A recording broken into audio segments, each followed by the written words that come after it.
I'm going to present to you today my webinar and why you should have a mailing list. I get asked this quite a lot as a business coach. Why should I bother? So I'm going to share with you why I think it's really important. Your business should have a mailing list. So I'll start by just sharing a little bit about who I am. For those that you don't know, I'm Victoria Kennedy. My business is Flaming Flamingo and I'm a business coach. I help women just like yourselves to run their businesses or to set up their businesses.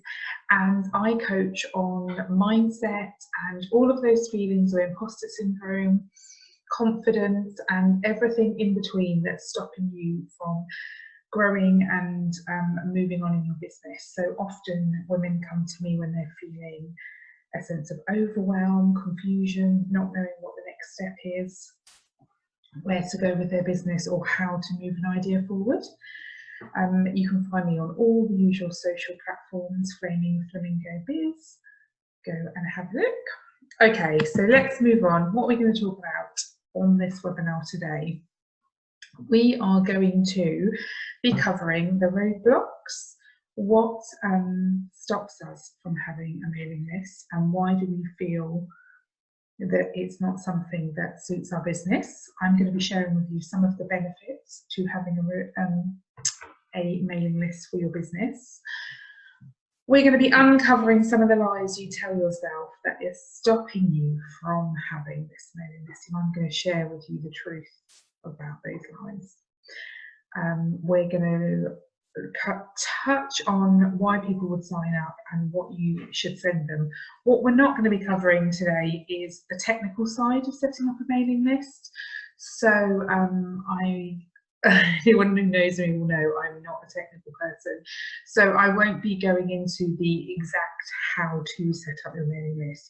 But platforms such as MailChimp, ConvertKit, or even your own email, website host will have a fairly simple template or click-through way of setting up a mailing list. So go and check those out as your first port of call.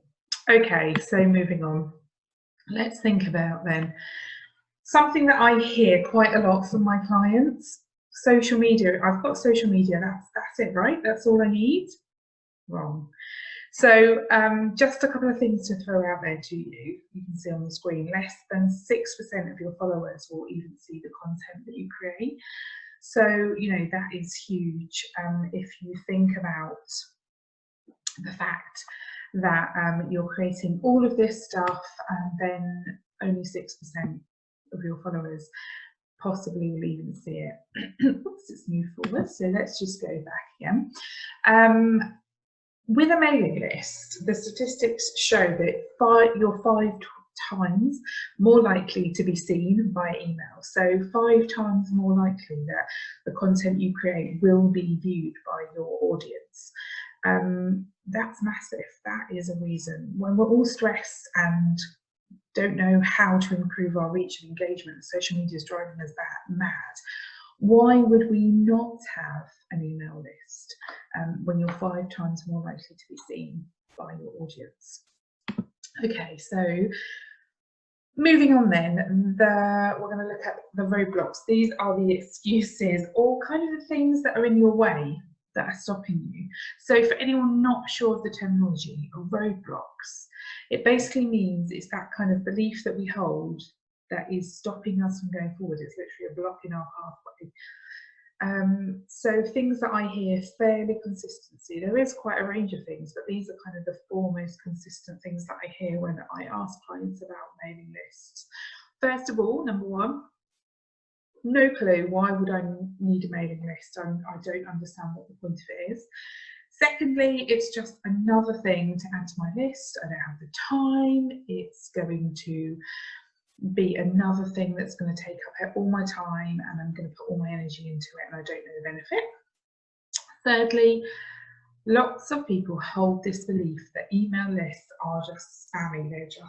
I don't want to be somebody who sends people a spammy email. Everybody's sick of their inboxes being full. I just want you to think about this. We're going to cover it a bit more in the lies that we tell ourselves, but I just want you to think that this is probably coming from something that's inside you, a belief that you hold.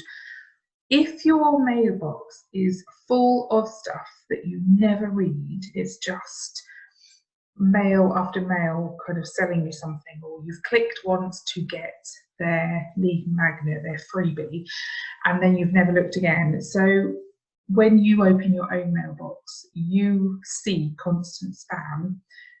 It starts to become a belief. You start to feel, well, that's what it is. Emails are just spammies. My inbox is full of spam. I don't want to be another person sending that out. So what I'd say to you is clear out your inbox, unsubscribe from everything that you don't bother to read or you're not following, you don't like. Make your inbox a place that is absolutely rich, full of valuable resource, things that come in that you want to read, that you're excited by, that you enjoy, so that it changes your mindset. You start to see emails as a place of sharing value, of sharing content, and something that you enjoy receiving, because it will massively help you get over that feeling that emails are all spammy and being afraid of sending something to somebody's inbox. Finally, probably the most common question I'm asked is, what would I send? So what, I'll create an email list, people will sign up, then what will I send them? So we're going to cover that near the end of this webinar, and I'll leave it until then. Okay, so my feelings on what are the benefits. There's probably a massive amount that isn't on this list, but these are the things that I want to tell you that I think are a benefit to me for having a mailing list. For starters, it's something that I own. You know, if I've done it correctly through MailChimp or ConvertKit, one of those platforms, it's all GDPR compliant. It's a list that I own. People have agreed to be there. So we're going to go on in a bit to talk about the lies we tell ourselves, and I'll cover it more within that. But social media is not something we own. We don't own the followers. We don't own the accounts that follow us. We have no control. An email list is a direct way into reaching those people that want to hear from us. So this is something that kind of imposter syndrome always rears its head. When I say to people, you know, people have already signed up to your email list, so they want to hear from you. They haven't signed up because they're waiting to trip you up, or because they felt coerced or forced. You know, those kind of days of people feeling forced to belong to lists is gone. People have real choice now about who they follow and what they follow. And if they've signed up to your list, they're already saying, I want to hear from you. I want to know what you've got to send. So you're sending things out to an already warm audience who've chosen to be there. It's a great way, number 3 there, it's a great way of sharing new products. Often social media is a place where people go to share more life insights. They don't really want to have a feed that's full of product and sales.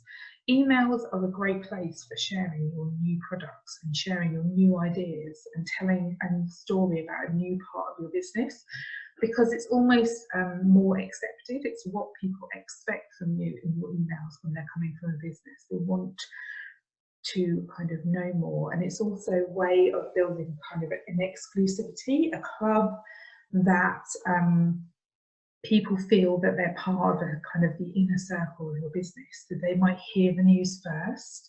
It's a place where you can kind of treat them like VIPs. You can send them discounts, rewards.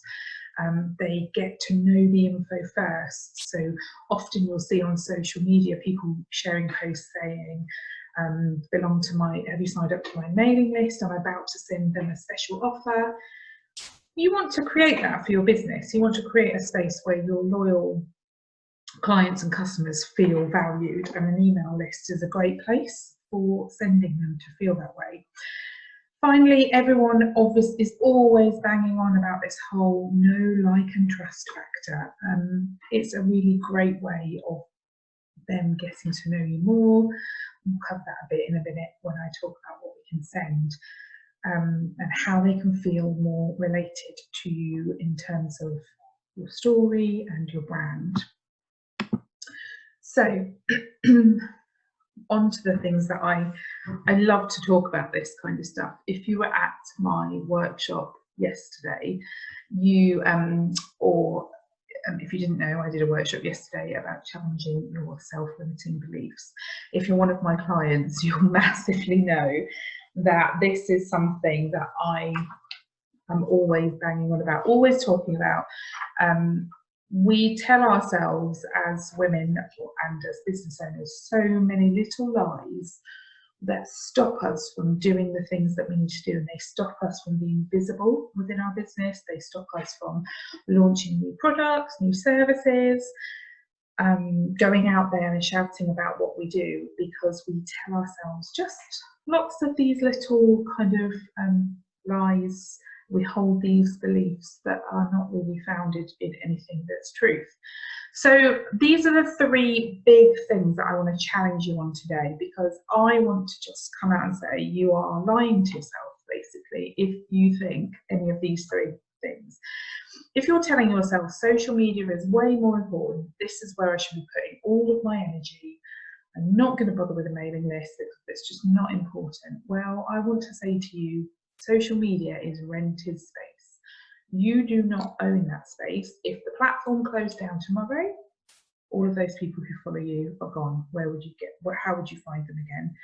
If for some reason your account was blocked or closed or put into Facebook prison, or all of these things I hear about, how would you contact all of those loyal and regular people who want to hear about you? How would you be able to find them?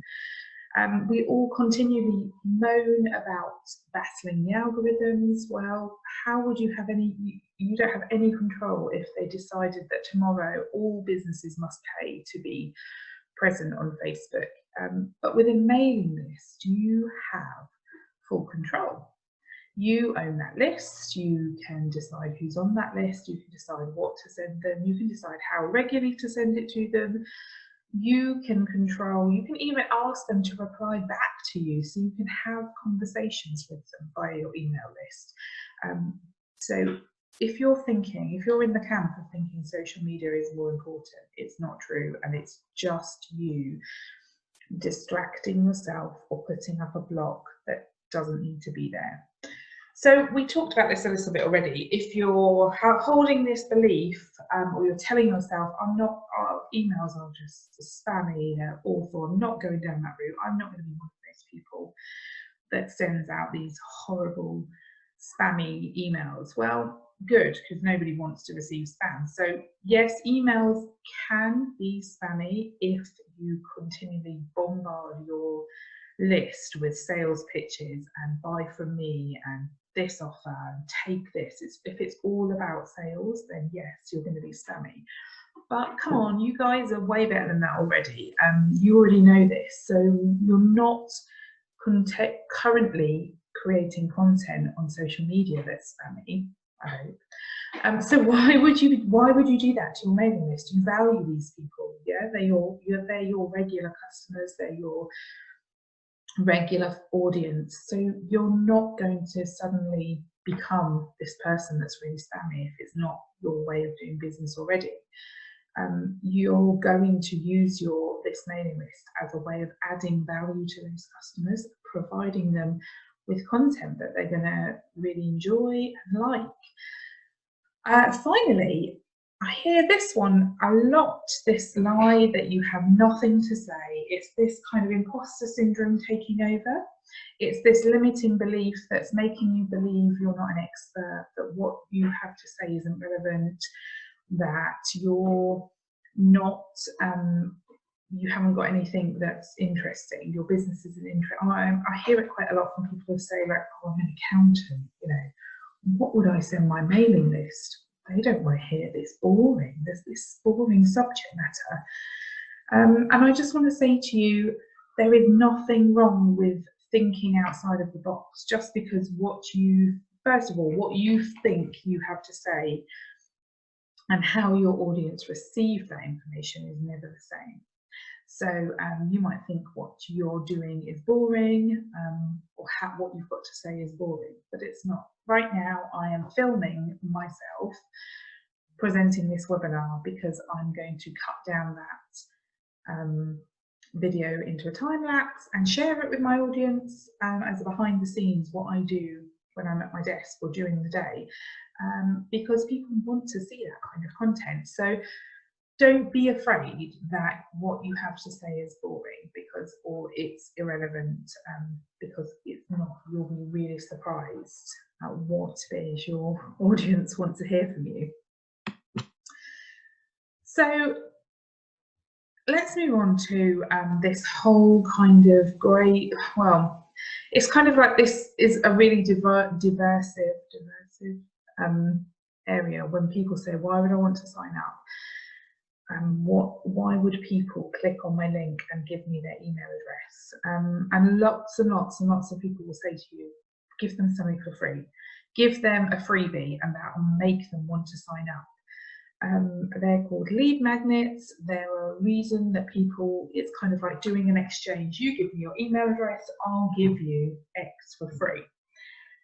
And it's quite a controversial topic, really, because I am somewhere in the camp of believing that giving the people something back for free in that way isn't always the best method, because you may find that people will take your lead magnet, your freebie, or your list of top 5 tips on this, or your template for that, and then they'll never open your emails again, or they'll unsubscribe from you because they weren't really bought into you as a brand or a business.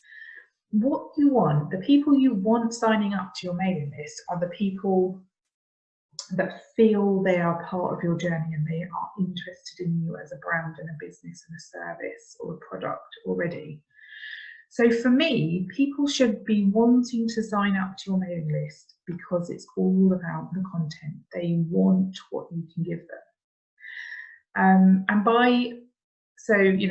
Okay, I've said that. So how do you make them want what you can give them if you're not going to give them something for free to lure them in? So for me, it's all about these things, proving that you can make their lives simpler by offering them this whole, we've heard it lots before, the solution to their problems, talking about their pain points, sharing your solutions with them, proving that you have a service or a product or your brand is something that's going to make their lives simpler, easier, fix their problems. If they've been following you on social media, they probably are already aware of this anyway. Offering them your expert opinions. Again, if they're already part of your audience or they've bought from you before, they already see you as an expert in your field. So your mailing list is continuing to provide them. It's like a way in for them getting your expert opinions on things without fully purchasing your service. So that is enough of a law for lots of people as a reason to sign up. Sharing your passions and sharing your life, I just want to talk to you about that as an outside of the box thinking. An example that I really want to share with you is my dentist surgery. They have a mailing list. Every so often, maybe fortnightly, they send out an email to all of their patients, everybody who attends their clinic. And it's basically a funny story kind of email about their clinic mascot, this little tooth figure superhero thing that is when you go in the surgery, you'll see the little figure on the side, and my kids love looking at it and taking it down. They send a little story every couple of weeks that shares with us what the mascot has been up to in the clinic. Maybe it's, it is sharing with us dental hygiene and dental product and dental services, but it's doing it in a way that is funny and engaging, and you kind of want to read along. When it pops up in my inbox, I just want to read along because it's funny and it grabs my attention.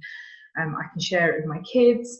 So they're sharing with me their expert opinions and their passions, but they're doing it in a way which is not spammy, not salesy, and is engaging. They found a way of sharing their life and their passions and their behind the scenes in a way that is engaging and makes me want to open up. So have a think about your business and the way you can think outside of the box, because you don't have to use your mailing list purely as a place that you send information about your business to your followers. You can use it as something that's absolutely different. And that's probably going to be the way to get your subscribers to your list to actually click on and open up, because they're going to want to follow along a story. They want to be part of a journey. And this links into this last point about creating an exclusive club. If your email list is somewhere where you are sharing exclusive content, you're creating that buzz, that special place where people want to be. They want to be part of it. It worked really well for me when we skipped on a little. It worked really well for me when I ran my vintage boutique. My mailing list were my VIPs, so I regularly sent them money off vouchers. I sent them first look at new stock. I sent them invitations to special events, little videos of behind the scenes when I went to meet the manufacturers or the designers of dresses. They felt like they were part of a special gang getting special treatment. So if you can create that with a mailing list, it is amazing. Okay, so next up, what is it I'm going to send? So I've convinced you, hopefully. You've created your mailing list. You understand the benefit of your mailing list, and you understand why people want to sign up. But now we're on to this really meaty bit of what is it I'm actually going to send now, Victoria? You've got me to this point, but now what am I going to put in this mailing list? How do I create my content? And I've got a few top tips, first of all, about actually creating the email itself. It works really well if you create a template. Canva is a great place for creating email templates. MailChimp allow you to create templates in there. I'm sure all the other platforms and providers do as well. Create a template so that your emails look the same every time. It's all about this whole branding, being visible, being noticeable. So you're sending it out and it looks the same. It's the same format. My emails that go out are the same format. They follow the same structure every time, just the content, the words and pictures inside change. So when you're thinking about content and where to start, think about repurposing previous content. If you've written blogs, if you've written a series of posts for your social media, if you've had weeks in Instagram where you've discussed a particular topic or a particular product line, you've already got content. Just scroll back through your blog or your social media and find that content. There's no rule that says your mail that you send out has to be 2,000 word essay. In fact, kind of between 200 and 500 words is perfect, because nobody really has much more than 5 to 6 minutes of time to read your particular email, possibly even less in the beginning until they're kind of into the flow of following you. So repurpose some of that really good content you've already got. This point about sticking to your tone of voice, it basically is, when I go on to my next slide about what to write, it's this whole idea of speaking to your audience in the same way that you would if you were talking to them. Don't suddenly think that because it's an email, you have to adopt a really personal, a really professionally posh, that's what I'm trying to say, formal language. You just send your email in the same tone of voice that you would speak to them, because it's going to resonate with them more. They're going to recognize it as you.